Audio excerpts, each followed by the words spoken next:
Imagine living in a world of grand feasts, stunning art, or fearless warriors.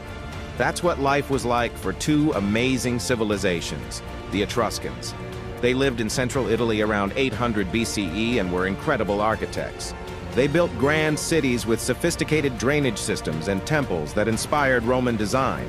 The Etruscans were also pioneers in bronze work, creating detailed sculptures and tools. They loved life, hosting extravagant banquets, playing sports, and even having women participate in social life, which was rare back then. Their tomb paintings give us colorful glimpses of their celebrations and culture. The Celts, spread across Europe, especially in modern-day France, Ireland, and Britain, the Celts were warriors through and through. Their iron weapons were top-notch, and their detailed shields and helmets showed both craftsmanship and strength. They were also nature lovers, worshiping forests, rivers, and gods tied to the earth. The Celts gave us breathtaking art, swirling patterns on jewelry, weapons, and monuments. And their bards? They told epic tales that shaped European folklore, like King Arthur and magical fairies.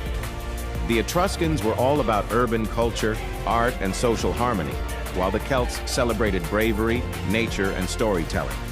Two different worlds, both equally fascinating. So would you prefer the sophisticated life of the Etruscans or the adventurous spirit of the Celts? Tell us in the comments below. And hey, don't forget to like, share, and subscribe for more videos about ancient civilizations.